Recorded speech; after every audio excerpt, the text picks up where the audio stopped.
सारंगखेडा नंदुरबार जिल्ह्यात तापी नदीच्या किनारी वसलेलं गाव।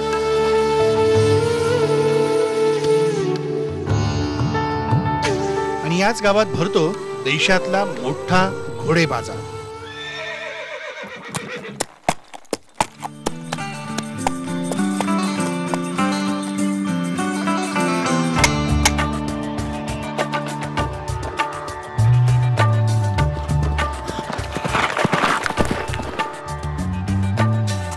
या घोडे बाजाराला 500 वर्षांचा इतिहास आहे।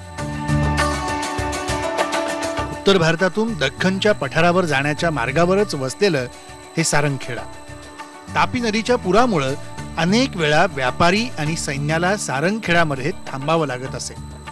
यावेळी इथं भरणाऱ्या बाजारात सर्वाधिक खरेदी विक्री व्हायची ती घोड्यांची, आणि तेही अस्सल जातीवंत उमदे घोडे।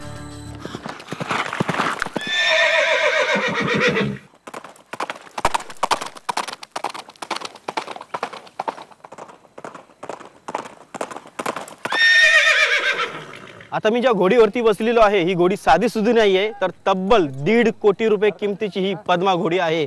सारंगखेडामध्ये ज्या 3500हून अधिक घोडी आणि घोडे सामील झालेले त्यामध्ये ही सर्वात उमदी अशी ही घोडी आहे, त्यामुळे तिची किंमत तब्बल 1.5 कोटी रुपये आहे। आणि या 1.5 कोटी रुपयांची पद्मा घोडीची देखभाल देखील तितकीच मोठ्या प्रेमाने केली जाते। अतिशय राजेशाही थाटामाटात तिचं पालन केलं जातं आणि तिचे पालन करते देखील आता आपल्या सोबत आहे। आपण त्यांच्याकडून जाणून घेणार आहोत या पद्मा घोडीची कशी देखभाल केली जाते, कारण अगदी आपल्या कुटुंबातल्या सदस्याप्रमाणे तिचे हे पालन करतात, तिची देखभाल करतात। म्हणूनच ही घोडी या संपूर्ण मेळ्यामध्ये सर्वात उमदी आणि नंबर 1 ची अशी ही घोडी आहे।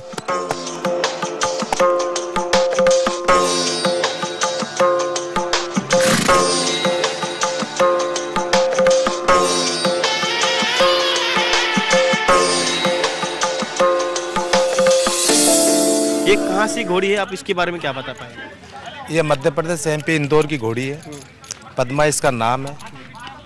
और ये हमारी घर की घोड़ी है, इसको शौक से हमने पालते हैं। और हम तो खाली यहाँ पे लेके तो हमारे प्रदर्शन के लिए लेके हैं, खाली शोपीस दिखाने के लिए। जी हाँ। लेकिन आप इसकी कैसी देखभाल करते हो? इसको अच्छा देखभाल करते हैं, इसके लिए स्पेशल घर बना रखा है हमने, अच्छा खाना पीना करते हैं इसके लिए, और शाम सुबह इसको संभालते हैं और शौक से रखते हैं। या पद्मा घोड़ीचा खुराक देखील तितकाच महत्त्वाचा, आपण त्यांच्याबद्दल जाणूया। इसका खुराक कैसे होता है? इसका खुराक है सुबह 5 लीटर दूध, सुबह शाम 10 लीटर दूध पीता है, 5-5 लीटर। फिर दिन में इसको हम चना देते हैं 4 किलो, 2 किलो सुबह, 2 लीटर 2 किलो शाम को। ये गेहूँ की चापड़ खिलाते हैं इसको हम, बाकी स्वाद अनुसार हरी घास कुछ जो भी खाता है वो। और 4 आदमी इसकी सेवा में हमेशा लगे रहते हैं, 2 आदमी सुबह 2 आदमी रात में। बस शौक क्या है, जो घर के 2-4 बच्चे उनके साथ में भी बच्चा बन के रह रहा है हमारे साथ में। अच्छा, अब अपने बच्चे की तरह इसका बच्चे के जैसा ही फैमिली मेंबर बन चुका है ये। अभी कोई 10 करोड़ का भी नहीं बिकेगा। गर्मी के लिए AC लगा रखा है, घर पे सारी सुख व्यवस्था है उसके लिए। यहाँ पर मेले में तो ठीक है 2-4 दिन के लिए आया, आपको यहाँ कुछ नहीं दिखेगा, बाकी इसके फार्म हाउस पे सारी चीजें, सारी सुविधा, मतलब हीटर भी है और AC भी है। हाँ, हीटर भी है, AC भी है, घूमने के लिए ग्राउंड बना रखा है इसके लिए हमने।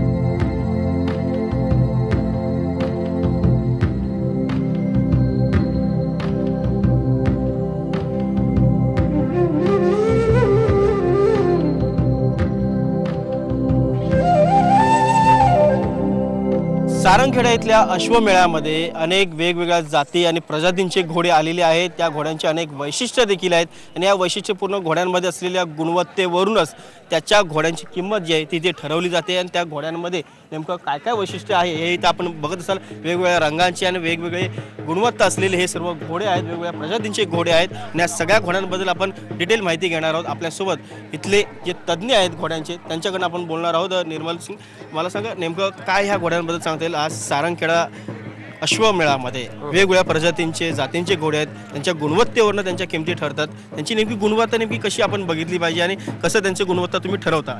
जनरली हे आहेत हे मारवाड हॉर्स, म्हणजे ओरिजिन हे वॉर हॉर्सेस म्हणून। हे पूर्वीच्या काळामध्ये मराठा असू राजपूत असू हे जे आहे यांना युद्धासाठी यूज करायचे, यांना युद्धासाठी वापरायचे। आता याच्यामध्ये बऱ्या प्रकारे जे आहे हे मारवाड कॅरेक्टर, मारवाड म्हणजे मालानी हॉर्स आहेत तसे, पण मधल्या पिरियडमध्ये घोड्यांच्या आवड कमी झाली लोकांमध्ये, किंवा जे काही आहे फास्ट लाईफ झालं, घोडा सांभाळणं किंवा त्याचा यूज नसल्यामुळं त्याचे हे कमी झालं.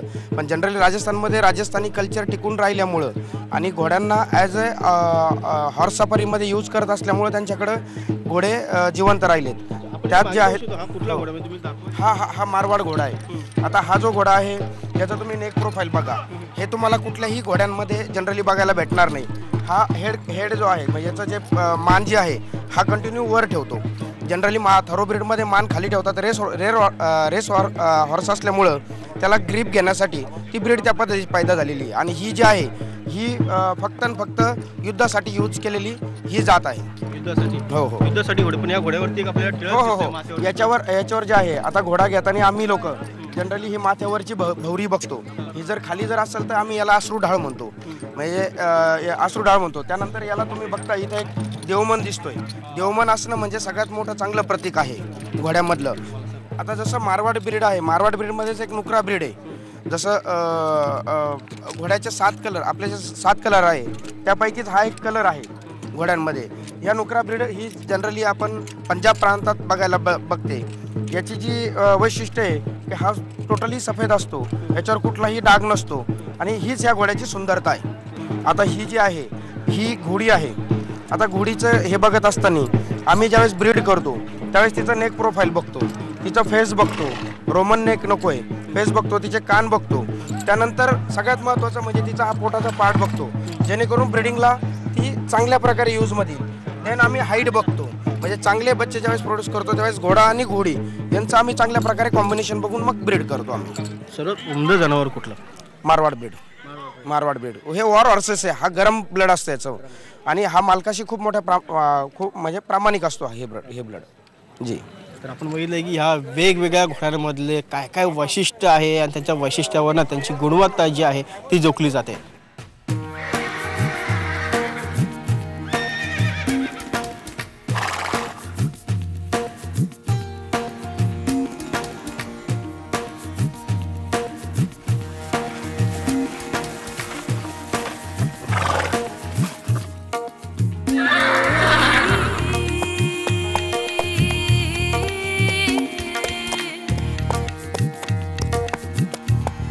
इथं घोड्यांच्या खरेदी विक्रीमध्ये जवळपास 3 ते 3.5 करोड रुपयांची उलाढाल दरवर्षी होत असते.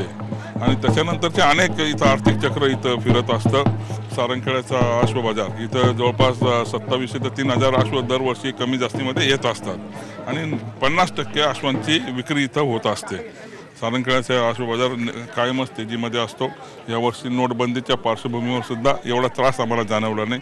बराचसा व्यवहार कॅशलेस आणि चेकने झाला.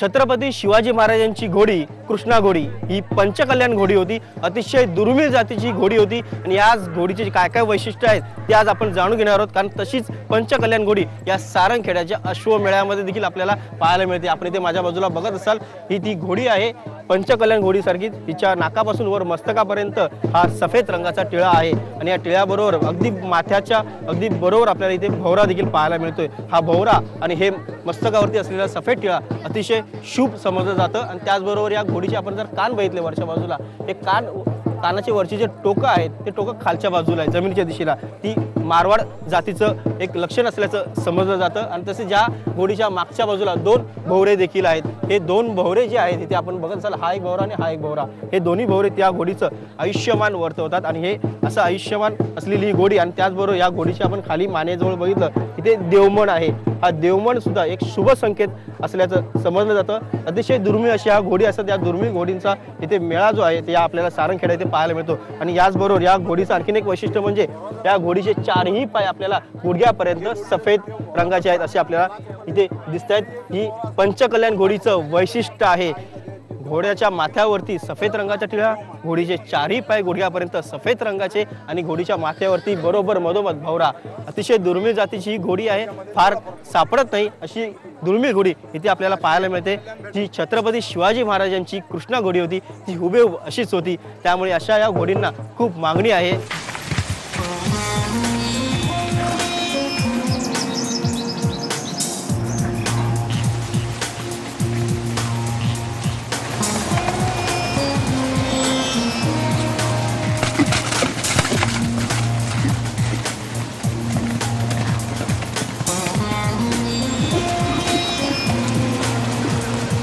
घोडा या प्राण्याभोवती अनेक अंधश्रद्धा देखील जोडल्या गेलेल्या आहेत. काय काय अंधश्रद्धा आहेत तेच आपण इथे आता जाणून घेणार आहोत. आपण ते माझ्या बाजूला इथे बघत असाल एक उमदा घोडा आहे. त्या घोड्याच्या अगदी बरोबर माथ्यावरती भवरा आहे आणि या भवऱ्याबरोबर प्रत्येक घोड्याची किंमत ज्या गोष्टीवरनं ठरवली जाते ती गोष्ट म्हणजे त्या घोड्याच्या मानेखाली असलेलं देवमण. म्हणजे एक भवरा असतो एक प्रकारचा, तो जितका मोठा असतो तितकी त्याची किंमत जी आहे ती अधिक म्हटली जाते. आपण इथे बघत असाल या घोड्याचं जे देवमन आहे म्हणजे भवरा जो आहे तो खूप मोठा आहे, जवळपास 1.5 फूट लांब इतका हा भवरा आहे. आणि ह्या भवऱ्याचं काय वैशिष्ट्य आहे, कशा करता असं आपण ते त्यांच्या मालकाकडनं जाणून घेऊया.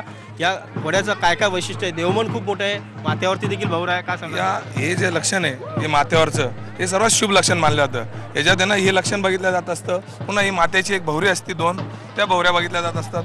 पुन्हा हा देवमन आहे, हा सगळ्यात हे सर्वात मेन लक्षण आहे. जर एखादा भवरा जर चुकलेला असेल घोड्याला आणि जर देवमन असला तर ते लाईफ हा देवमनने ते हे लक्षण चुकीचं लक्षण झाकलं जात असतं. आता हा 2 दाती घोडा आहे, याचं वय आता हा कमीत कमी हा 2 दाती घोडा आहे. तर याचे 4 दात होतील, त्याच्यानंतर याला आहे ना एक असे 2 दात येत असतात, त्याला नेस म्हणतात किंवा सूळ म्हणतात मराठी भाषेत. ती जर सूळ आली तर हा पूर्ण जवानीत आला घोडा. आता हा साधारण हा 2 वर्षाचा ते 2.5 वर्षाचा घोडा आहे. हा 2 ते 2.5 वर्षाचा घोडा आहे. आणि त्याच्यात हा मारवाड घोडा आहे. हा घोडा ब्रीडिंगसाठी बी वापरण्यात येत असतो, क्रॉसिंग करण्यासाठी. याच्यावर याचे बच्चे कसे येतील हे ठरले जात असतात. अजून हा कमीत कमी हा एक आता 1/2 फूट घोडा अजून हा वाढणार आहे.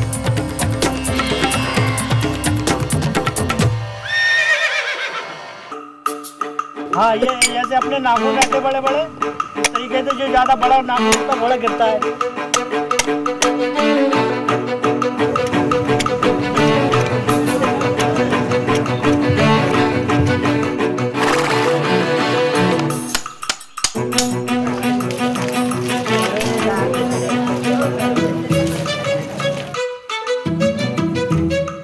घोड्याची निगा राखणं हे अतिशय कठीण आणि महत्त्वाचं काम असतं आणि ते कसं चालतं तेच आपण जाणून घेणार आहोत. आपल्यासोबत इथे घोडेवाले देखील आहेत आणि घोड्याची नाल आणि घोड्याचं खूर साफ करणारे जे सलीम भाई आहेत ते देखील आहेत. ते कसं काम करतं आपण थेट त्यांच्याकडनं जाणून घेणार आहोत. आप हमें पता है किस तरह से आप घोड़े का जो खूर है वो साफ करते हैं और घोड़े की नाल बिठाने की प्रक्रिया कैसी होती है बताइए. खुर साफ करने के लिए इससे अच्छाई रहती है, घोड़े के ज़्यादा बढ़ने से गंदगाई रहती है, इसलिए खुरा साफ करा दे. घोड़े को तकलीफ नहीं होती है. तकलीफ नहीं होती है. नाल कैसे बिठाते हैं? नाल इसलिए बैठाने पर घोड़ा चलने में दिक्कत नहीं होती है, घोड़े को अच्छा. चलने में परेशानी नहीं है, अच्छा चलता है फिर. घोड़ा अच्छा चलता है. नाल बैठाने से. अच्छा, तो पत्थर पे भी चलता है? पत्थर पे भी चलेगा, रोड पे भी चलेगा, कहीं पर भी चलेगा. इसलिए नाल बैठानी पड़ती है. जो घोड़ा पैर मानता है इसलिए नाल बैठानी पड़ती है.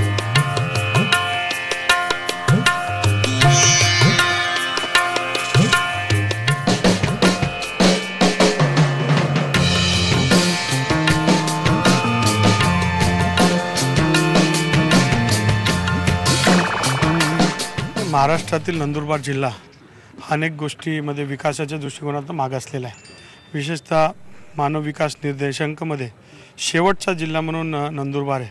पण सुदैवाने इथे असलेला आदिवासी कल्चर, त्याचबरोबर इथे असलेले जे मेळे आहेत किंवा यात्रा आहेत या फार महत्त्वाच्या आहेत. आणि सारंगखेडामध्ये अश्वचा मेळा असतो आणि त्याचं नाव चेतक आम्ही ठेवलेलं आहे. त्याचं राष्ट्रीय आणि आंतरराष्ट्रीय ब्रँडिंगचा आमचा प्रयत्न आहे. कारण यात्रेच्या माध्यमातून हजारो लोकांना रोजगाराचं साधन मिळतं, शेकडो कोटी रुपयांची उलाढाल होते आणि मागासलेल्या जिल्ह्याला फार मोठं स्थान मिळणार आहे. आमचा प्रयत्न आहे की जसं राजस्थानमध्ये पुष्करच्या यात्रेला, त्याचबरोबर गुजरातमध्ये रन ऑफ कच्छला त्याच्यापेक्षाही जोरदार, कारण तापी नदीच्या काठावर हजारो घोडे येतात आणि तसं चेतक फेस्टिवल आहे. तर जगाला आणि देशाला कळवायचं आहे की असं फेस्टिवल आहे, या आणि याचा आनंद घ्या.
सारंगखेड्याच्या अश्वमेळ्यामध्ये अनेक जाती आणि प्रजातींचे घोडे देखील पाहायला मिळतात। या घोड्यांबद्दल आपण जाणून घेऊया। आपल्या सोबत आहेत विक्रमसिंह राहुल साहेब, सांगा की घोडे आणि घोड्यांच्या जाती आणि प्रजाती नेमके कुठले कुठे आहेत? तुमच्याकडे कोणते हा कुठला आहे आणि तुमच्याकडे भारतात मुख्य मारवाडी, काठेवाडी आणि सिंधी अशा 3 प्रकारच्या जाती आहेत। माझ्याजवळ मारवाड घोडे आहेत आणि ही 1.5 वर्षाची एक फिली आहे जी आता फक्त 1.5 वर्षाची आहे आणि हिचाच शुभ लक्षण जे आपण पाहतो, हा तोंडावरचा पट्टा आहे, हा पूर्ण पट्टा आहे, हे शुभ आहे। भावरा पण आहे, भावरा पण आहे। आणि आपण ऐकलंच असणार की power is measured in horse power. Yes sir, घोड्यामध्ये किती दम आहे हे तर सायन्सने आपल्याला दाखवून दिलं की पॉवरचं मेजरमेंटच हॉर्स पॉवरमध्ये, HP मध्ये।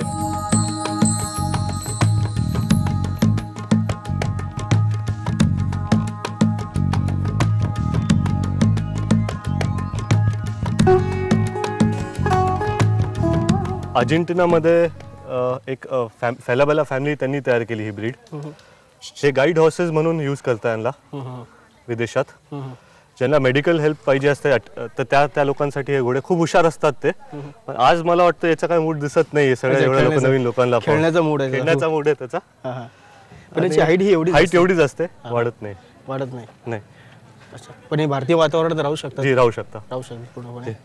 जन्मताच यांच्या असं म्हणजे जेनेटिकली आपण बघितलं तर जीन्स छोटेच असतात ते, जसे जीन्स त्यांचा असा आहे। जी